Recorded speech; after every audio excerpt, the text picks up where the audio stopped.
You've unlocked a Roundtable. Hello, and welcome to the Lost Levels Roundtable discussion of The Huntsman, Winter's War. My name is Chris Levon. As always, Alex Sandberg is with me. Hello. So, we just saw this movie, and I wanted to give you guys all the traditional warning. Roundtable discussions are review first, end credits, and then spoilers. So, if you haven't watched the movie yet and you wanted to get some insight on how we felt, you can definitely listen to the spoiler-free first section of this before listening on to our spoilers, which is going to be after the credits. So, that being said, let's get into it. Okay, so this is kind of like a prequel / sequel to the Snow White and the Huntsman, right? So it kind of sets up who the Huntsman is, where he comes from, and what he does after the events of the other movie.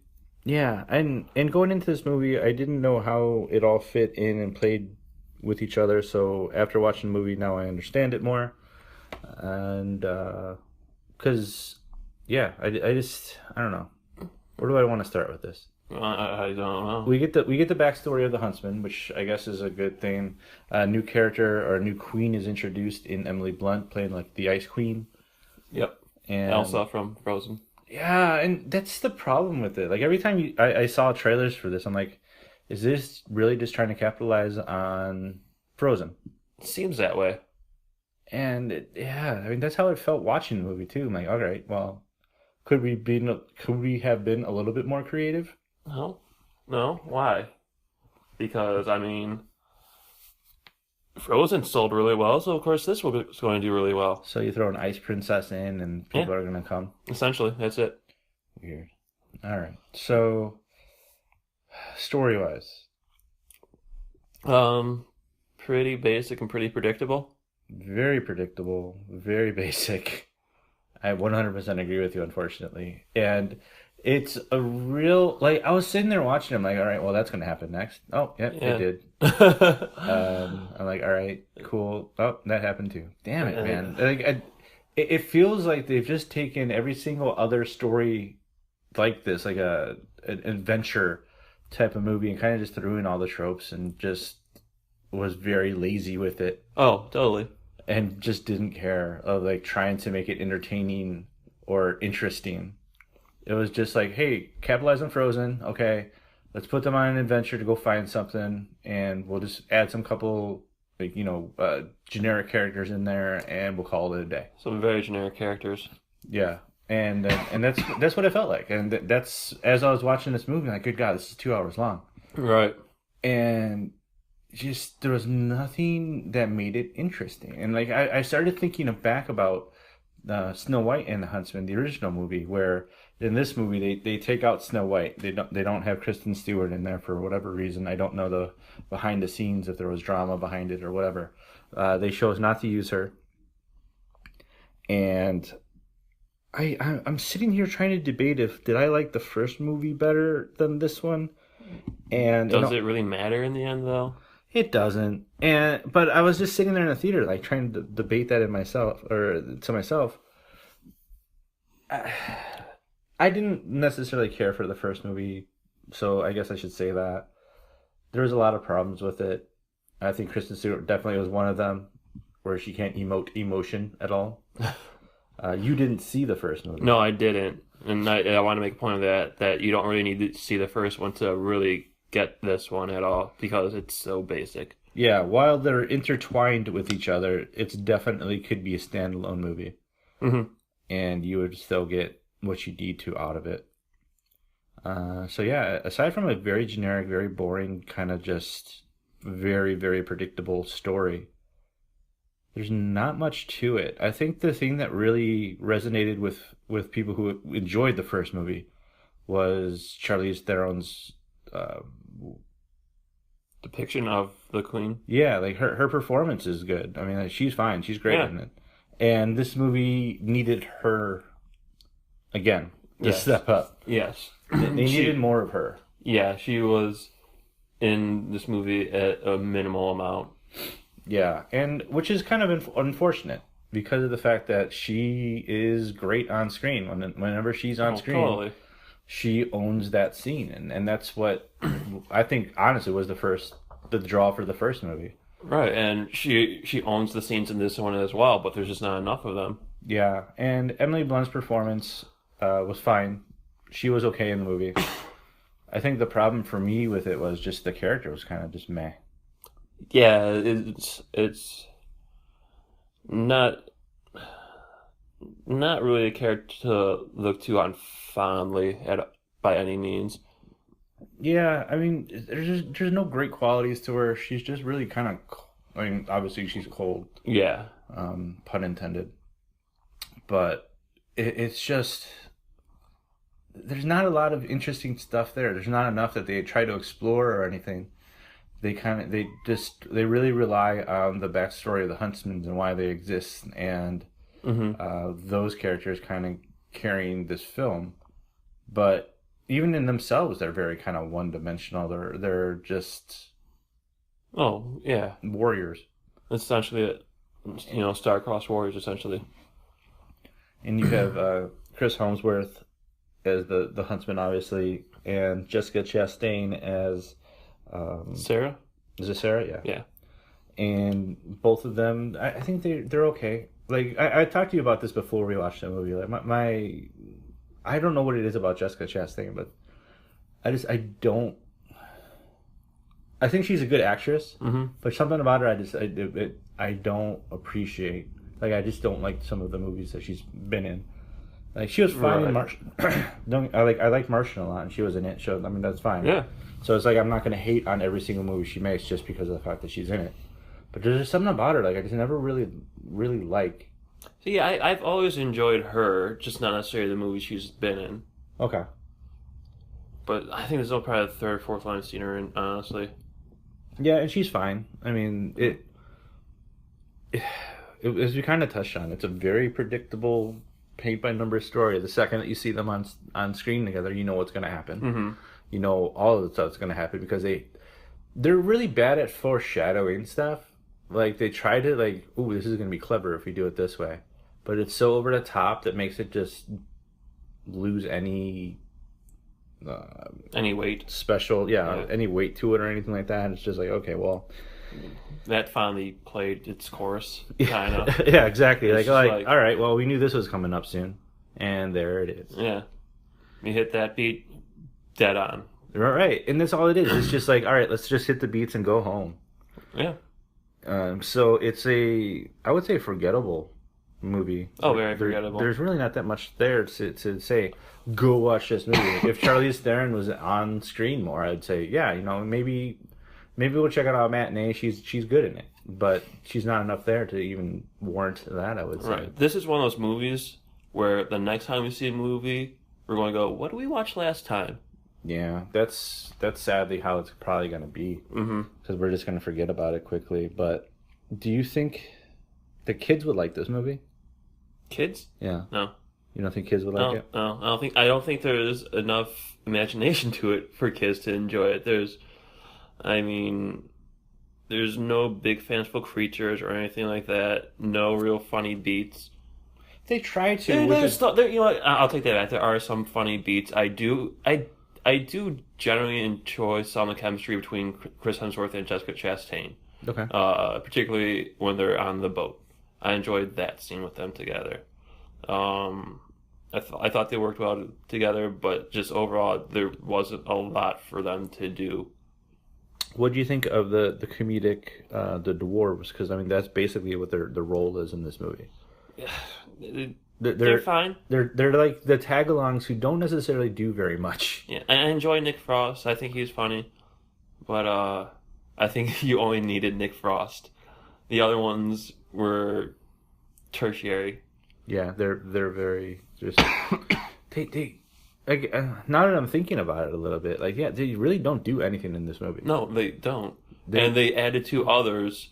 Well, they added 3 others just for the hell of it. Just to have them. Yeah. Essentially. Well, was Nick Frost in the first one? Yeah, I believe he was. Okay. So it's like, yeah, you have somebody returning from the original to try to tie them together. Mm-hmm. And then you have, then they just had his brother out of nowhere, and then 2 female ones. Two that come in later. And that's the thing. It's like they try to set up, these 2 helping a great deal towards the end, and they don't really do anything. I'm still trying to figure out exactly what they did. They were there. We don't want to spoil anything. They were there. But they were there. I mean, Yeah. essentially, that's what it boils down to, because there's no...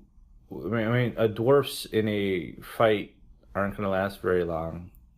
And you see that time and time again. Right. So they're just there, honestly, for comic relief and to try to maybe give a subplot to a movie that really doesn't have a good plot to begin with, or a generic plot to begin with. Yeah, sure. I mean, even I think saying there's a subplot there is being too generous. Yeah, I guess that's true. So, what else do you want to talk about? I don't know. Visually, There's some cool stuff. yeah, there's some cool effects there. I mean, they're not like melt your mind awesome, but they have some cool things that they do. But yeah, really just not much there. That's the thing. There's not much to this movie at all to really talk about. Yeah, it's really forgettable, unfortunately, and we kind of knew that going into it, that it wasn't going to be anything spectacular. And it's disappointing, like seeing like stars kind of get onto these projects and really not having nothing to work with. And that's really kind of unfortunate.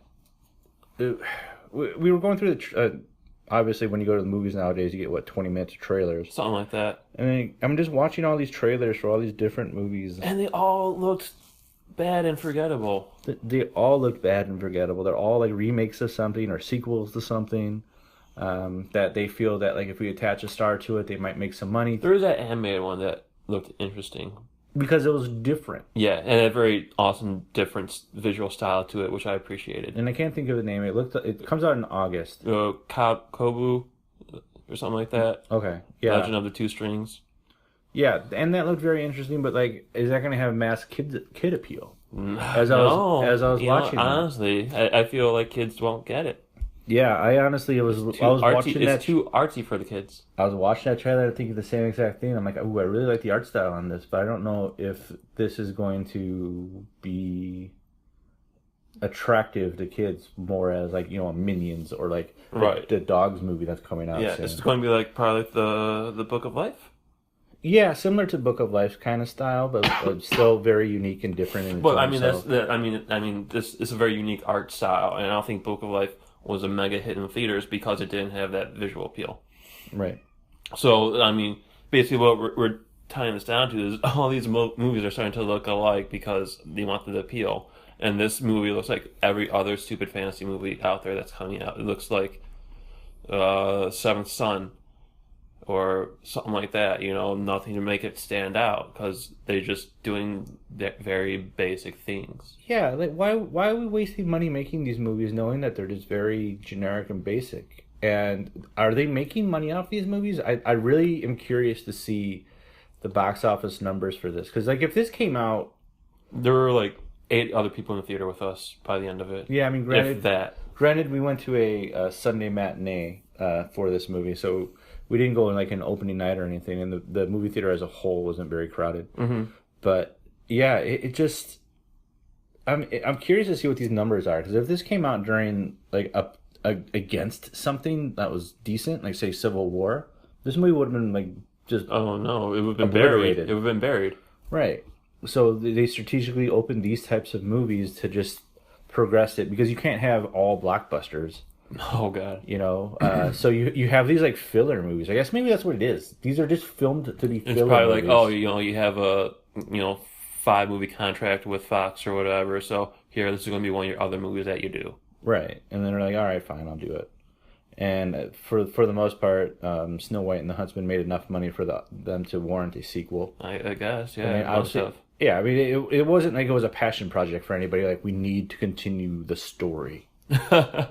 Everyone's waiting to know where the Huntsman comes from and where he went. Yeah, no, it was, they made enough money from the first one. They're just like, sure, why not? And you get into these lulls in releases where it's like, well, there's nothing really coming out this weekend, so why don't we just fill in a movie here?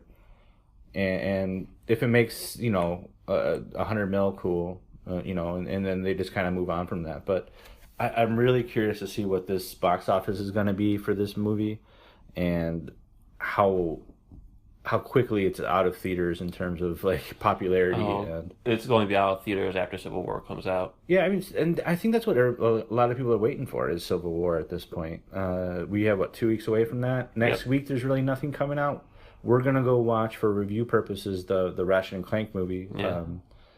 I love Ratchet and Clank as a series, so I'll probably enjoy the movie. But that's because I am a Ratchet and Clank fan. Mm-hmm. You know, I wouldn't go see it necessarily if I didn't know anything about it. Yeah. And it's just the lull. You have a couple of weeks here where we're kind of just watching these movies. Like, I can't even remember what we recorded. We watched Midnight Special, which was a good movie. Yeah. But even before that, like Hardcore Henry. Yeah.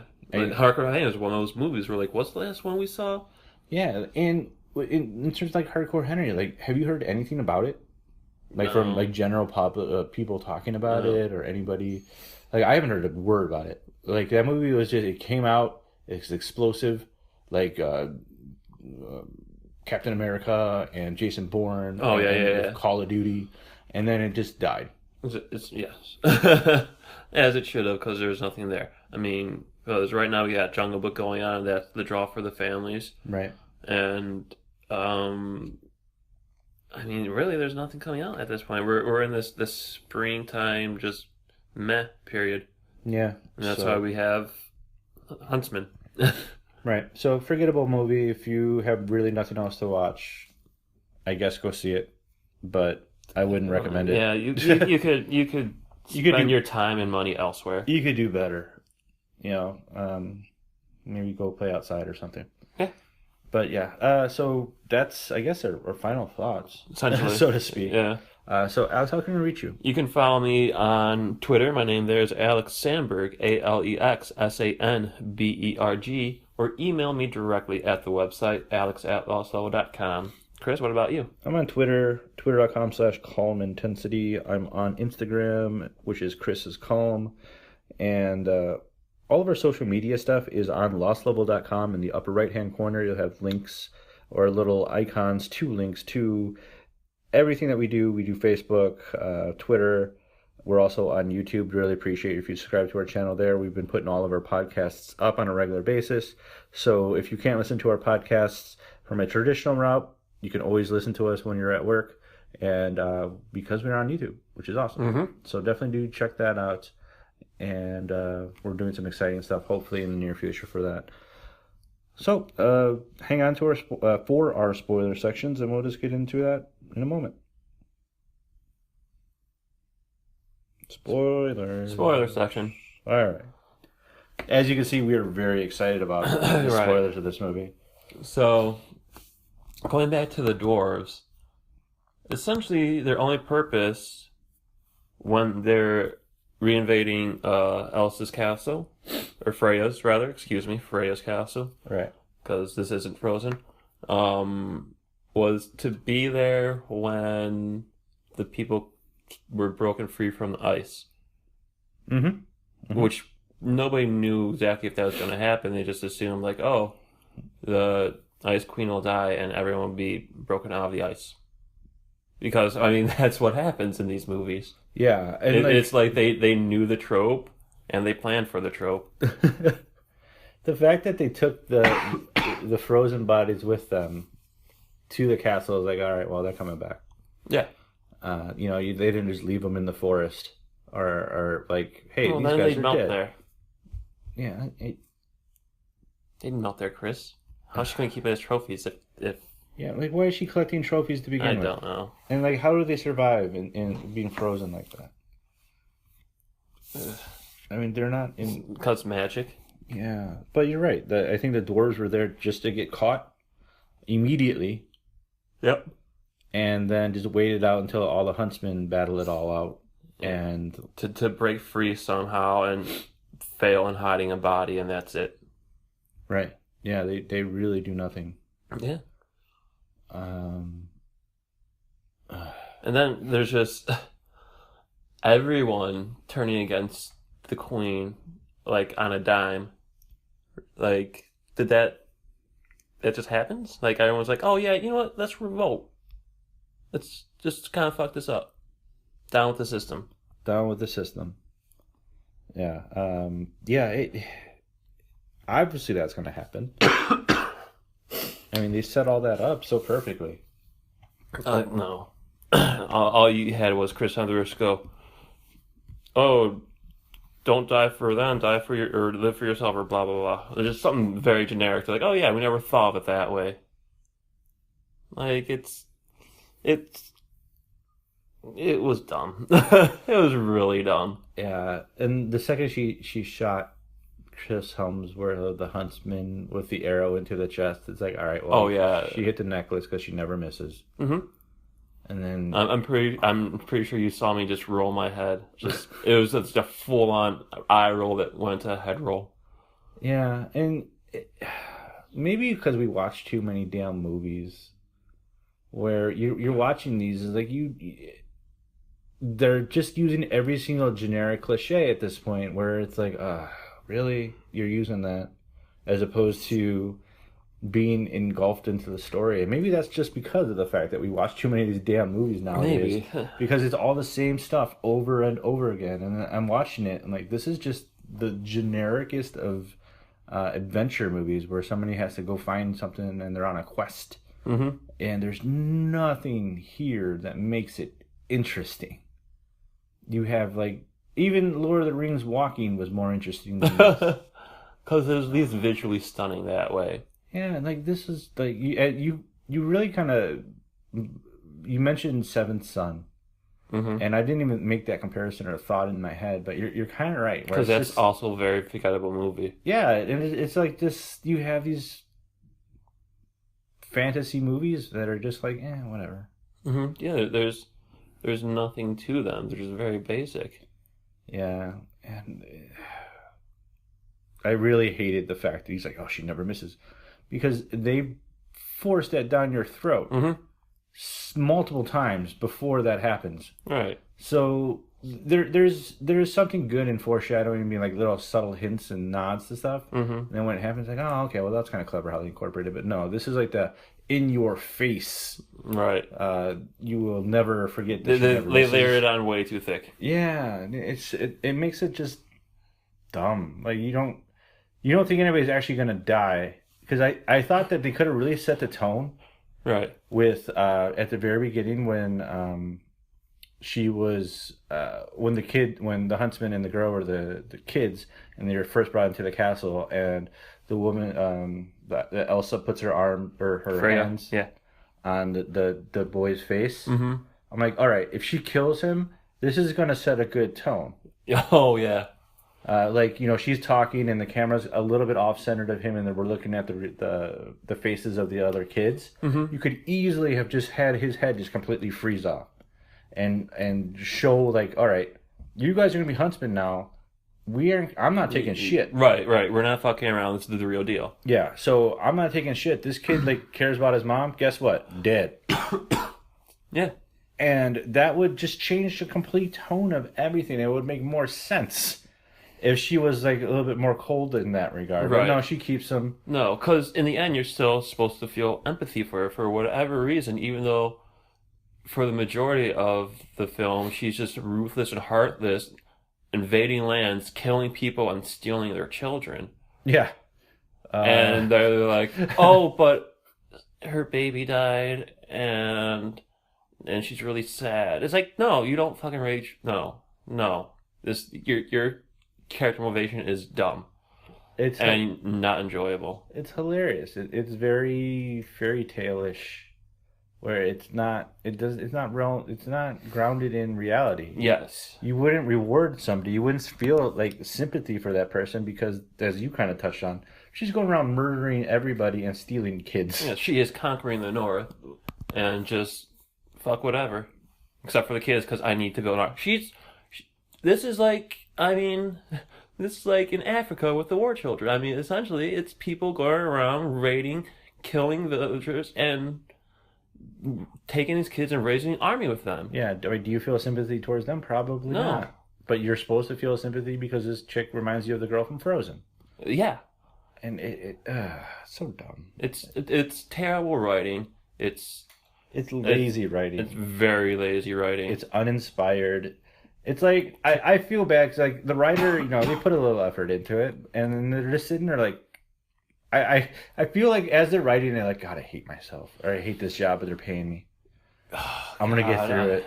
I'm just gonna get through this and move on to a passion project that I've always wanted to do. Right, but I mean, as we know, I mean, anyone who really pays attention to the movie industry, there's the screenplay, which is the initial thing, and it gets warped so much from the point when it's on paper to the point where we get on screen. Right. That the original screenplay is nothing like, not nothing like, but very different from what it originally started out as. After studio notes, yeah. Exactly, because there's the studio notes, there's what the director wants to do, there's all these things that change across the way, and this is just one of those traditions where I feel like producers were like, well, we had to do it this way because this is what's going to make us the most money. Yeah, it's like, guys, you're not trying to reinvent the wheel with this. You're making a sequel to a movie that was okay. We're not trying to we just want to cash in on that a little bit. Mm-hmm. And we'll throw the queen into it again because everybody liked her performance, and we'll try to get some cash grab. Yeah. I don't know. But that's what you come to expect. Yeah, unfortunately. So there's really nothing else to talk about with this movie. I mean, if you seriously have caught up on every single one of your shows, or if you caught up on like a lot of the movies and you're seriously just bored, I guess catch it when it's on TV. Just knock out that project that you've been meaning to do that you haven't. Right? Remember that novel you've been always dreaming about writing? Instead of watching this movie, start on that. Yeah. Write chapter 1. Yeah, go do that. Or start a podcast where you watch movies and review them like we did. Yeah, I mean that's. I mean, we're doing this for you now at this point. Yeah, we there's definitely been some movies that we have not wanted to see, but we do reviews for to talk about them. But yeah. All right, we'll talk to you guys later. Bye.